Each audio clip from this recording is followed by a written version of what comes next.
From Reuters, on any given night, there are more than 670,000 homeless people in the United States, and almost 20% of them are veterans of the U.S. military, according to the National Alliance to End Homelessness.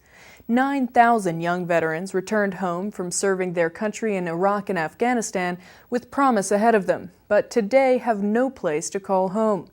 For some, the transition to civilian life is overwhelming, and finding employment or coping with post-traumatic stress disorder can lead to the inability to find and stay in permanent housing. 28-year-old Mike Monroe served his country for 7 years as a medic and completed 2 tours of duty in Iraq. Upon returning to the United States, Monroe moved to New York City, where he hoped to attend a college in Staten Island.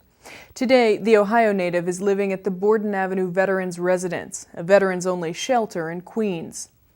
It's something I never really would have expected I would be in, but it could be worse. I could be sleeping outside every night. Officials and nonprofit workers say it is difficult to estimate the true number of homeless Iraq and Afghanistan war veterans because many of them sleep on couches of friends or relatives for as long as possible.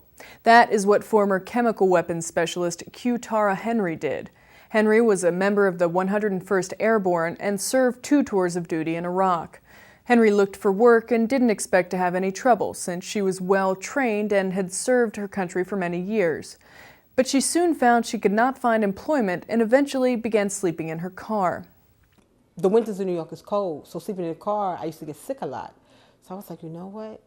I need help. Where am I going to go? I didn't even know where to go. I didn't have any Medicaid. I didn't have anything. At one point during her struggle, Henry borrowed money from family members to rent hotel rooms so she could have a place to bring her children. With the help of Jericho Project, Henry is now in a temporary apartment. The project's executive director, Tori Lyon, says that she is concerned at the rapid rate at which Iraq and Afghanistan veterans have become homeless. She points out that Vietnam-era veterans began experiencing homelessness between 9 to 12 years after returning from combat. It was becoming harder and harder. My son was asking me, Mommy, why we keep moving? Can't we just stay in one house? And it would bring tears to my eyes. I didn't know how to explain it to him.